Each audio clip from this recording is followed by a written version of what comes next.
ऐसा नहीं पुण्यात्माओं कि संतान है वो नहीं निकलेंगे, क्योंकि ये सतयुग त्रेता द्वापर तक जो बैन था तो इसमें वो निकल नहीं सके थे, अगर ज्यादा फंस जाते।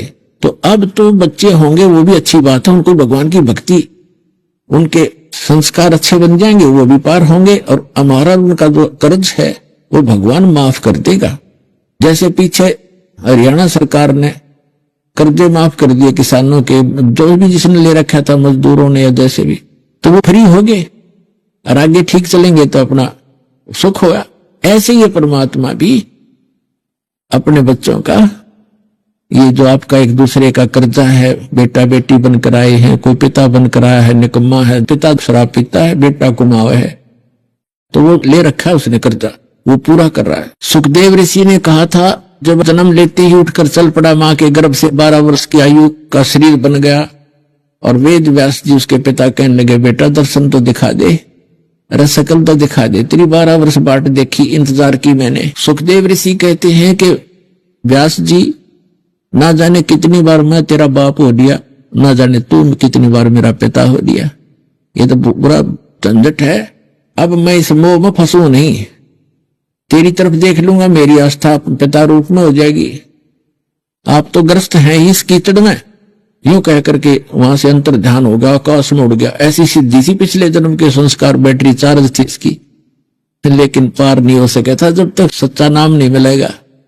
तो कहने का भाव ये, जब सुखदेव ऋषि ने कहा था, एक लेवा एक देवा दूतम, और कोई किसी का पिता नहीं पूतम, ऋण संबंध जुड़ा एक ठाठा, एक ऋण के आधार से, ऋण संबंध से हमारा ये संस्कार जुड़े हुए हैं, हम एक परिवार का तो अपने ठाठ दिखाई देते हैं। ऋण संबंध जुड़ा एक ठाठा, अंत में सब 12 बाटा। आज माता पिता है, बेटा बेटी है, पिता की मृत्यु होगी मन नाइजीरिया में जन्म ले, और पुत्र की मृत्यु होगी मन श्रीलंका में जन्म लेगा, 12 बाट हो गए, कोई कहीं जन्मा कोई कहीं जन्मा। ये कहाँ का साथ है आपका? एक लेवा एक देवा दूतम, और कोई किसी का पिता नहीं पूतम, ऋण संबंध जुड़ा एक ठाठा, अंश में सब 12 बाटा। तो पुण्यात्माओं, यहां यह नहीं सोचना कि बच्चों को छोड़ दें, पत्नी को छोड़ दें, पति को छोड़ दें, नहीं। जो कर्ज किसी से ऋण दे रखा है और वो लोन देता नहीं तो महानकम्मा आदमी होता है, उसने अपना ऋण सहर्ष उतारना चाहिए, छोड़ के भागने से कोई लाभ नहीं होता। और अब परमात्मा का साथ मिल गया, आपको ऐसा बिजनेस मिल गया कि आपकी कमाई इतनी हो जाएगी कि आप आसानी से ऋण उतार सकोगे, और फिर वो समर्थ मिल गया कि आपका एक दूसरे का ऋण समाप्त कर देंगे और आपको फ्री कर देंगे, आपको मोक्ष दिलाएंगे। तो अब जो आपको संतान है या नहीं है, पुण्यात्मा ये सत्कर मानना, परमात्मा का विधान जगत से न्यारा होता है। भगत के नियम अलग होते हैं, जगत के नियम अपने होते हैं। उनके नियम यही जन्मने और मरने के होते हैं, भगत ने यहां से पीछा छुटवाना होता है। तो जिनके संतान नहीं है उनको कति चिंतित होने की जरूरत नहीं, उनका तो फाइनल गेम है, ये सत्कर मान लिए। लेकिन ये मन डट नहीं देता, यो काल में इतना प्रेरणा भर रखी, इतना प्रेशर भर दिया, बहनें नु सोचती हैं हमें बांझ कहेंगे। एक बहन को बता रहे थे डॉक्टर का कोई तकलीफ नहीं और संतान नहीं, तो ये भगवान की दया होती है। फिर भी परमात्मा आवश्यक समझेंगे तो आपको संतान भी दे देंगे, ऐसी बात नहीं। क्योंकि हमने देखा को 25-25 वर्ष 27 वर्ष विवाह को हो गए थे, आज उस बहन को जुड़वा बच्चे दे रखे 2। एक को 56 वर्ष की आयु में एक लड़की होगी थी, और वो लड़की पुत्र पुत्री वाली हो रही, और उसने दीक्षा ली 56 वर्ष की आयु में लड़का दे दिया भगवान ने। तो वो तो मांगते ही संतानों ने, भगवान से कोई लेना देना नहीं।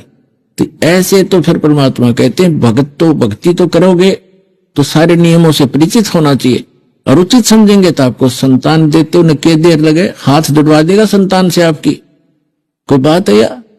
लेकिन पुण्यात्मा, आपका उद्देश्य मोक्ष होना चाहिए। यदि आप आश्रम आते हो और आप भक्ति करना चाहते हो, ठीक है, भगवान कोई बालक नहीं, परमात्मा कोई अनजान नहीं, उसको क्या पता नहीं जो मेरी शरण में आ गया है इसको कौन सी डोज देनी है। जब डॉक्टर के पास एडमिट हो गए हो, अंडर ट्रीटमेंट हो, तो डॉक्टर को पता है इस रोगी को कौन सी दवाई देनी है, और वह डॉक्टर कोई दवाई दे और मरीज का ये नहीं मुझे ये दे, तो डॉक्टर तो देखो ना, कोई वैसे को फर्जी बैठा होगा मूर्ख, वो उसको कुछ भी दे सकता उसको मारने के लिए, लेकिन डॉक्टर वही देगा जो उसके हित में होगी। तो आपको वही मिलेगा जो आपके हित में होगा, गारंटेड मिलेगा। लेकिन आप चाहोगे और आपको हानि करेगा, भगवान नहीं देगा। या आइयो चाहे मत आइयो, ये सत्य मान लेना।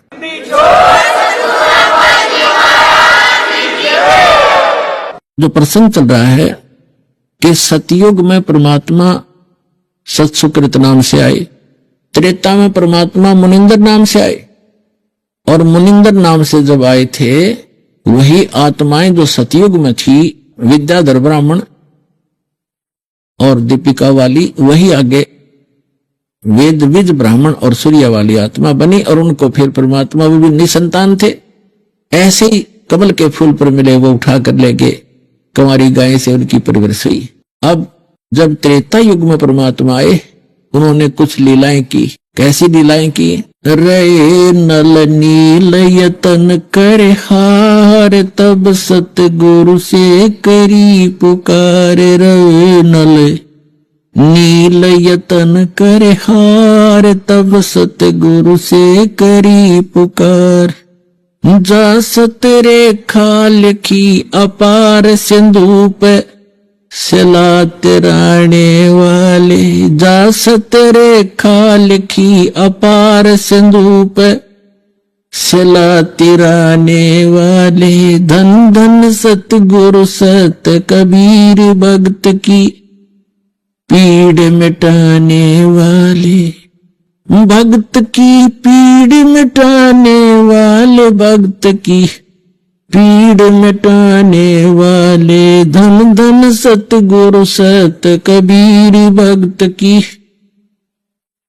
पीड़ मिटाने वाले। अब क्या बताते हैं?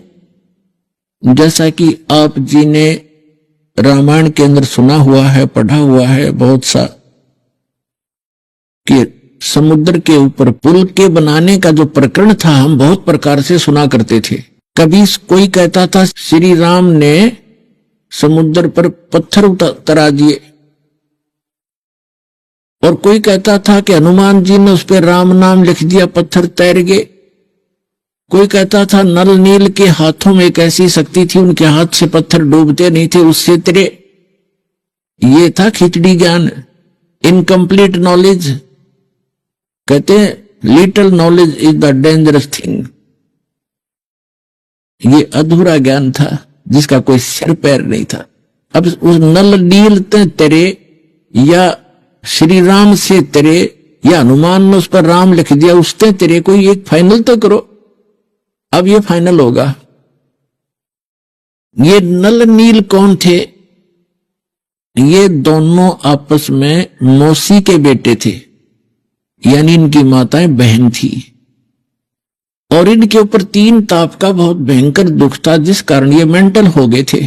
सब ऋषियों से और सभी उपचार करने वाले, झाड़ फूक करने वाले या जितने भी वैद्य थे, सब करवा के वो थक चुके थे। ऋषि महर्षियों ने कहा कि इनका प्रारब्ध के अंदर ये दुख है, ये आजीवन बना रहेगा, इनकी किस्मत में लिखा हुआ, इसको कोई चेंज नहीं कर सकता। लेकिन फिर भी आत्मा जो है परमात्मा की तरफ आकर्षित रहती है, उसका वो यहां संतोष नहीं करती कि अब मेरा इलाज नहीं है, फिर भी सोचता है कि कहीं ना कहीं अवश्य भगवान कभी सुनता है जीव की। तो वो परमात्मा जब मुनिंदर नाम से आए हुए थे ऋषि रूप में, ऋषि लोग नहरों के दरिया के साथ अपने आश्रम बनाते थे और वहां श्रद्धालु जाते थे, उनसे आशीर्वाद पाते थे, ज्ञान सुनते थे। तो सत्संग कर रहे थे, क्या करते थे? परमात्मा मुनिंदर नाम में आए थे। नल और नील को पता चला कि कुछ ऐसे संत हैं जहां जाने से सब दुख दूर होते हैं, और भी बहुत से बूढ़े बुजुर्ग, रोगी या जिज्ञासु जाने लगे। एक फिर वो नल नील भी चले गए। नल नील ने जाके ज्यों ही परमात्मा के चरणों में प्रणाम किया, और परमात्मा कबीर जी, मुनिंदर जी ने आशीर्वाद दिया, वो दोनों स्वस्थ हो गए। नहीं तो उनको पता ही नहीं था, ऐसा बुरा हाल था उनका। कभी आंखें ऐसी थी, लाल पड़ते, मुख से लार गिरती थी, ऐसी स्थिति थी उनकी, मेंटल से हो गए थे, आंखें भी टेढ़ी टेढ़ी थी। तो दोनों स्वस्थ हो गए। जो रोग था मानसिक शारीरिक वो सब समाप्त हुआ। तो मुंह की तरफ देखते रहे और कहा, भगवान ओह आप कहाँ छुपे थे मेरे दाता, आप कहाँ छुपे थे, हम सब जगह थक लिए थे, हमें कोई राहत नहीं मिल रही थी। और खड़े होकर बता रहे हैं, देखो हम स्वस्थ हो गए, ये तो भगवान आए हैं, सर्वशक्तिमान है, ये पूर्ण परमात्मा है, ये महर्षि भगवान के ही स्वरूप हैं। उन्होंने परमात्मा से दीक्षा ले ली, फिर सेवा करने लगे, बूढ़े बुजुर्गों की सेवा करें, रोगियों की सेवा करने लगे, उनके बर्तन धोने कपड़े धोने के लिए ले जाते हाथ जोड़ जोड़ के, क्योंकि सत्संग में बताया जाता है कि यह सेवा भी एक आपको बहुत पुण्य देती है। पुण्यात्मा हमारे पाप जो है ना कई प्रकार के होते हैं, जैसे कपड़ा मैला हो जाता है और इसमें कई प्रकार के मैल लग जाते हैं, तो कुछ मैल ऐसे होते हैं जो केवल पानी में डालने से सब ठीक हो जाते हैं, जैसे रेत लगा है, गारा लगी है। और कुछ ऐसे मैल होते हैं जो साबुन के प्रयोग से ही साफ होंगे, और कुछ ऐसे मैल होते हैं कि उसको ड्राई क्लीन ही करना पड़ता, उसका कोई विकल्प नहीं रहता। तो इसी प्रकार हम युगों युगों से अपने अंतःकरण रूपी कपड़े को ऐसे मैला किए बैठे हैं। तो जैसे उसी मंत्र जाप से कुछ को तो जल्दी आराम हो जाता है, तो थोड़ा मैल था जल्दी उतर गया, साफ निर्मल हुआ। और किसी का ज्यादा है तो उसको सारे ट्रीटमेंट करने पड़ेंगे। तो उसके लिए कुछ पाप ऐसे हैं हमारे जो सेवा से कटते हैं। हाथ से सेवा करे, किधर रोटी पोवे, किधर बर्तन साफ करे, झाड़ू लावे, मैट बिछावे, कोशिश करे। अगर कोई नहीं करने देता है कि नहीं हम कर लेंगे तो वो दूसरी बात है, पर आपकी नीयत नहीं हो रहा है, हम भी कोशिश करें थोड़ी बहुत सेवा बने भगवान की, तो उससे आपको बहुत लाभ होता है। और दूसरा ये है, जैसे सत्संग सुनने से ज्ञान यज्ञ है, इससे भी कुछ पाप आपके नाश होते। संत के दर्शन से भी आपके कुछ प्रकार के पाप उसी से नाश होंगे और कोई तरीका नहीं है। और अन्य प्रकार के जो घोर पाप हैं वो मंत्र से साफ होंगे, जो मंत्र से कटेंगे वो मंत्र से ही कटेंगे, और जो दान से कटने वो दान से ही कटेंगे, मंत्र से नहीं कटेंगे। तो इन सब का सामूहिक सभी मिलकर के आप स्वच्छ हो पाओगे, पाप रहित हो पाओगे, भक्ति युक्त हो पाओगे। तो ये सारी क्रियाएं करनी चाहिए और श्रद्धा से करे। तो उनको ये पक्का हो गया था, परमात्मा ने कहा बेटा तुम बर्तन साफ किया करो, और बुजुर्ग सेवादार जो भक्त हैं ऐसा ही उनके कपड़े साफ करा करो, तुम्हें बहुत पुण्य मिलेगा। इस कुछ आपके पाप ऐसे हैं जो ऐसे कटेंगे। तो उन्होंने वो दृढ़, क्योंकि गुरु वचन पर डट गए, कट गए फंद 84 के, उनको पक्की धारणा होगी गुरु जिन जो बोला ऐसे करेंगे, नहीं हमारे पर फिर आपत्तियां आ जाएंगी। तो वो कपड़े ले जाते, बुजुर्गों के कपड़े धोते, बर्तन ले जाते, बर्तन धोते। पहले ऐसे था, साबुन सुबन थे नहीं, पानी में भिगो दिए बर्तन, आध घंटा घंटा उनको भिगोना पड़ता था, फिर उनको साफ करना पड़ता था, ऐसा तरीका था। तो बर्तन भिगोकर वो बैठ जाते वृक्ष के नीचे दरिया के किनारे। उधर से दरिया के बहाव में कुछ बर्तन बह जाते थे, उनको पता नहीं होता। फिर वो चर्चा करते, जो सत्संग में सुनकर जाते थे वो चर्चा करते और अपने दुखों को याद करते। अब देखो हम सब ने कह दिया था आपका रोग कहीं नाश नहीं होगा, आपने सदा भोगना पड़ेगा, और देखो भगवान के दर्शन आशीर्वाद होते ही मैं स्वस्थ हो गया। मैं हो ये तो परमात्मा है, हमारा भाग्य उदय होगा। इस तरह चर्चा करते, उधर से एक बर्तन बह जाते, उनको पता नहीं लगता। वैसे मोटे दिमाग के थे, गिनती कावा नहीं थी। और जितने शेष बचे होते उन्हें मांझ धो के ला कर रख देते, ऐसे कपड़ों का करते, वो भी बह जाते कुछ। तो जो जिसका बर्तन नहीं मिलता, कपड़े नहीं मिलते, वो दुखी हो जाते और कहते भाई नल नील आप ये ना करो हमारी, क्योंकि हम अब कहां से लाएं, हमने तो रहना 4-5 दिन यहाँ पर, बर्तन कहां से लाएं, दूसरे कपड़े नहीं। तो उनको 1-2 बार कहा, वो कहते ठीक आगे ध्यान रखेंगे। वो फिर वही व्यवस्था। फिर उन्होंने कहा गुरु जी से बता दी एक दिन कि महाराज जी आपके सेवादार अपने भक्त हैं, ये है तो अच्छी आत्मा, परंतु ये बोले बाले। तो दूसरे जो और भी सेवादार जाते थे वो बताते आकर के, ये बातें करने लग जाते हैं, ध्यान नहीं देते और वो बह जाते हैं इनके। हमने कह भी लिया इनको कई बार। तो उन्होंने कहा जी गुरुजी इनको कहो हमारी सेवा ना करें, हमारे तो कोई कपड़े नहीं है, कपड़े चले गए, ऐसे हो गया। तो परमात्मा ने कहा बेटा तुम छोड़ दो, इनकी सेवा ना करो, तुम और सेवा कर लो। तो उन्होंने चरणों में पड़ गया, माफी मांगी, क्षमा याचना की, गुरुदेव हमारी सेवा ना छीनो। वो डर गए कहीं गुरुजी नाराज हो गए और तुम्हारे ऊपर फिर आपत्ति आ जाएगी, यह सेवा नहीं करी था। तो चरणों में पड़ गए, बुरी तरह रोए, वो डरे हुए थे कि कहीं फिर वो विपता आ गई तो मर जाएंगे। तो समझिए परमात्मा भी अंतर्यामी थे, कहने लगे बेटा कोई बात नहीं, करो सेवा, तुम करो सेवा। और आज से आशीर्वाद दे दिया, तुम्हारे हाथ से पत्थर भी नहीं डूबेंगे जल में। वस्त्रों की तो बात क्या है। तो वो आशीर्वाद दे दिया परमात्मा ने। पहले कांसी धातु के, कांसी धातु थी, उसके थाली बेले हुआ करते और उसको वो पानी में डूबा करते, वह रह ही नहीं सकते। तो परमात्मा ने उस आशीर्वाद के बाद वो कांसी की धातु भी, बेले भी पानी पर न्यू तरने लग जाते, भरे भरे भी। और वस्त्र रख दिए, जहां उन्होंने रख दिए वहीं रह गए। वही उठा मत उठा, दूसरे तो उठे भी को नहीं। अब और भगत भी कोशिश करो न, तो एक कपड़े ने पकड़ कर 3 खेचो ना हल्ला, हर वो उठाओ जब उठ जाए। तो उन्होंने कहा वो गुरु जी ने इनको शक्ति दे दी, जादू दे दिया इनके हाथ में। कहने का भाव ये है दास का कि फिर ये क्या हुआ, जब लंका के ऊपर श्री रामचंद्र जी ने चढ़ाई करनी थी उस पर सीता को छुड़वाने के लिए, तो उसके सामने समस्या आई कि रास्ता नहीं समुद्र में, कैसे सेना को लेकर जाऊं। उस समय आपने भी सीरियल भी देखे होंगे, उसमें घुटनों पानी में खड़ा होकर श्री राम जी ने 3 दिन प्रार्थना की समुद्र से कि मुझे रास्ता दे दे। जब नहीं रास्ता दिया समुद्र ने, कहते हैं लक्ष्मण से कहा था, लक्ष्मण मेरा अग्नि बाण दे, ये लातों के भूत बातों से नहीं मानते। अब जो ही उस तीर से समुद्र को फूकना चाहा अग्नि बाण से, उसी समय समुद्र विपर रूप धारण करके, ब्राह्मण रूप धारण करके बाहर आ गया और कहा प्रभु हे मालिक मुझे ना फूक, सारी पृथ्वी का बैलेंस बिगड़ जाएगा, इसमें ना जाने कितने जीव पनाह पा रहे हैं, शरण पा रहे हैं, वो सब नष्ट हो जाएंगे, आप पाप के भागी बनोगे और फिर ये इतना गड्ढा बन जाएगा, आप किसी प्रकार भी नहीं जा पाओगे।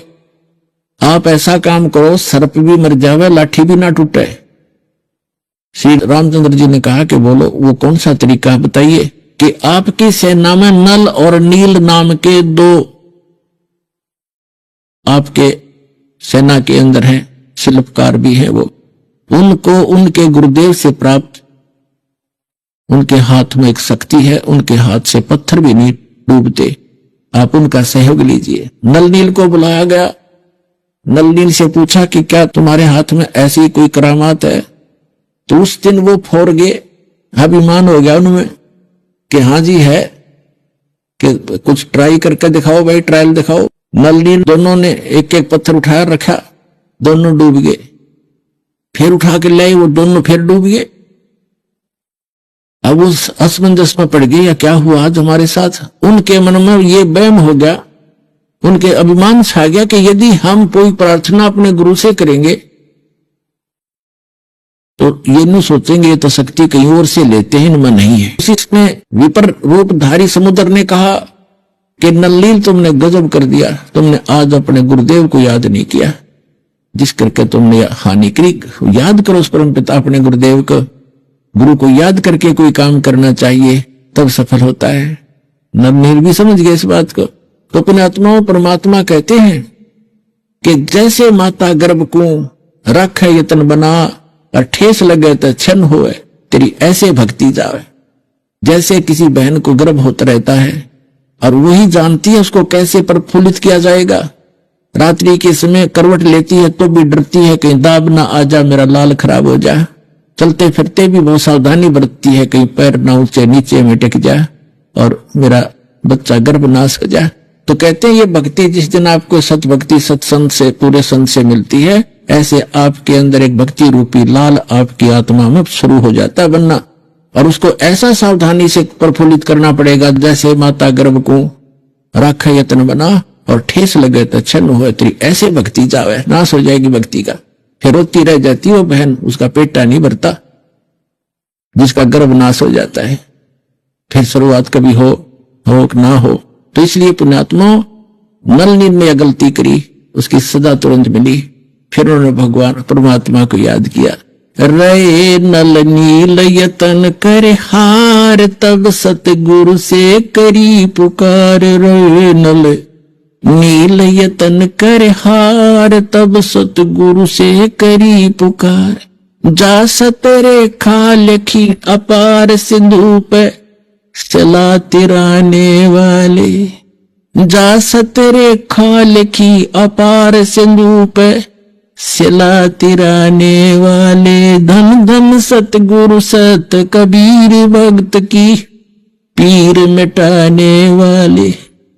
तो परमात्मा पहुंचे जब उन्होंने हृदय से याद किया। और रामकृष्ण कौन थे, इनको तो हम वैसे सुप्रीम पावर मान रहे थे, ये भी जब दुखी होते परमात्मा याद करते हैं। और गरीबदास जी ने कहा कि रामकृष्ण सतगुरु शहजादे, ये भी उस परमात्मा के शहजादे हैं, ये अच्छी आत्मा है, आपसे भी अच्छे हैं उनके प्यारे बच्चे, लेकिन ये भ्रमित हो गए, काल के फंस गए, इनका दुरुपयोग करा, ये मानने को तैयार नहीं है।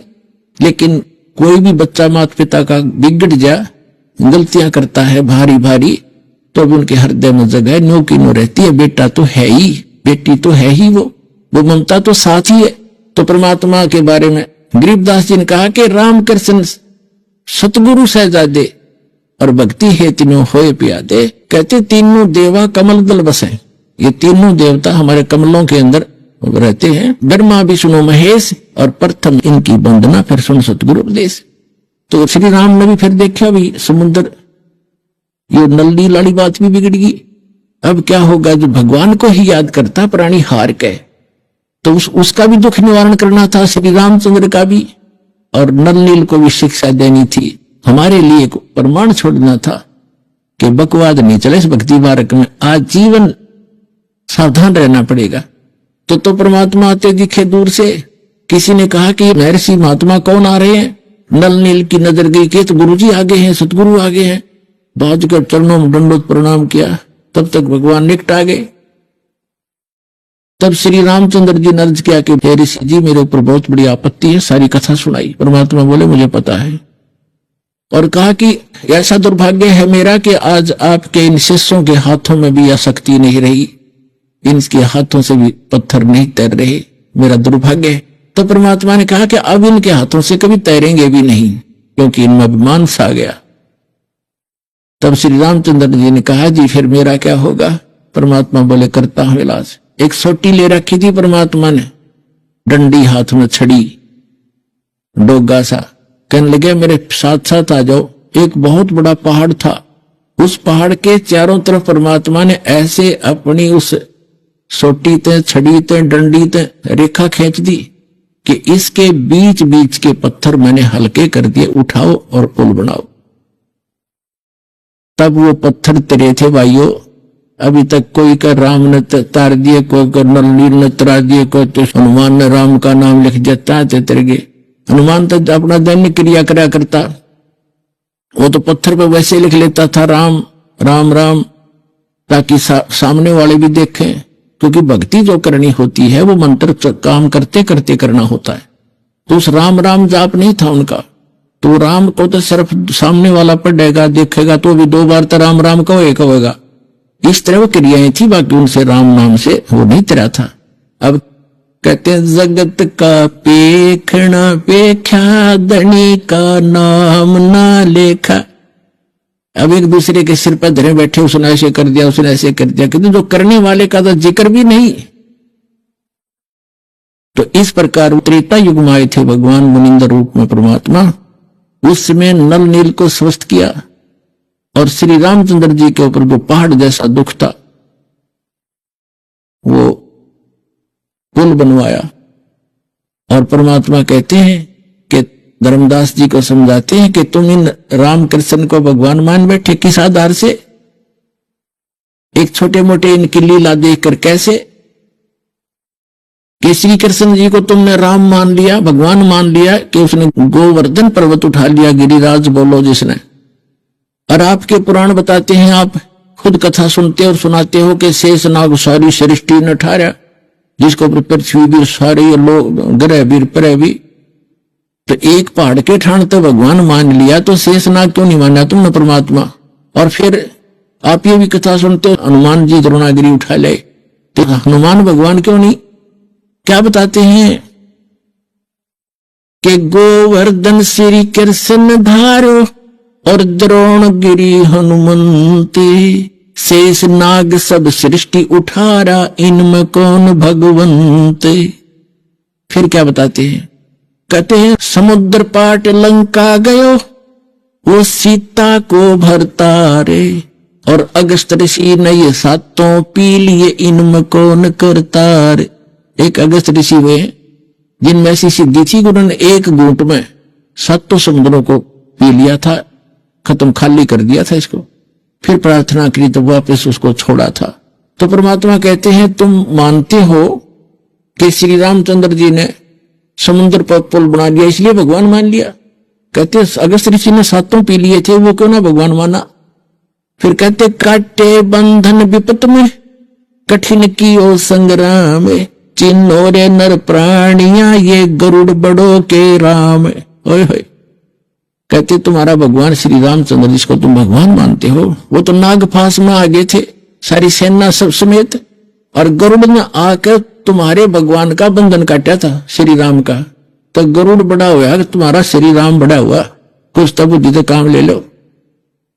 भजन करो उस रब को जो दाता है कुल सभी का, भजन करो उस रब को जो दाता है कुल सबका।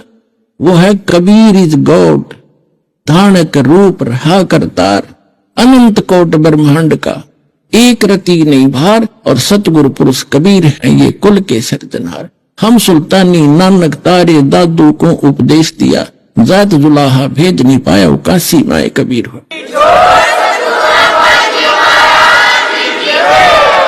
परम पिता परमात्मा पूर्ण ब्रह्म सारी सृष्टि के रचनहार कबीर देव, कबीर साहब, कबीर परमेश्वर,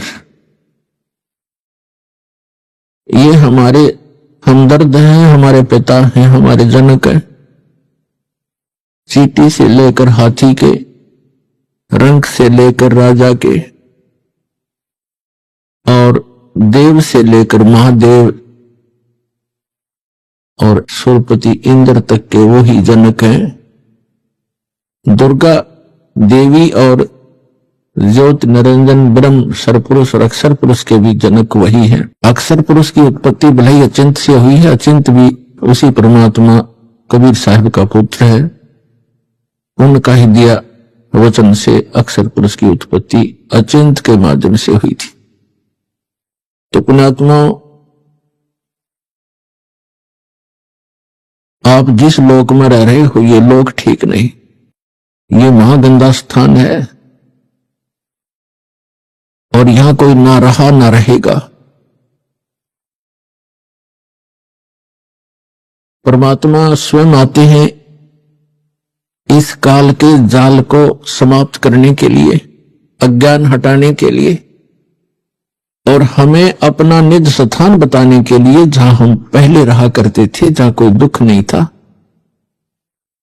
यहां काल भगवान ने हमारे को इस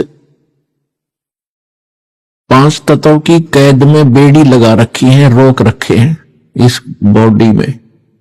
कोई गधे की बॉडी में, कोई सुअर के पिंजरे में, कोई मानव के पिंजरे में।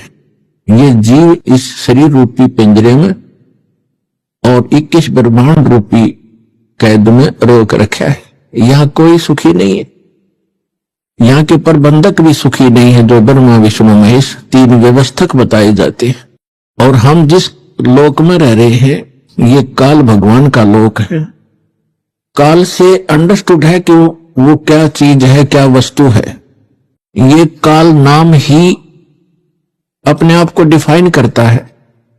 श्रीमद् भगवत गीता अध्याय नंबर 11 के श्लोक नंबर 32 में श्रीमद् भगवत गीता का ज्ञान देते समय यही काल श्री कृष्ण जी में प्रवेश करके बोल रहा है कि मैं काल हूं अर्जुन,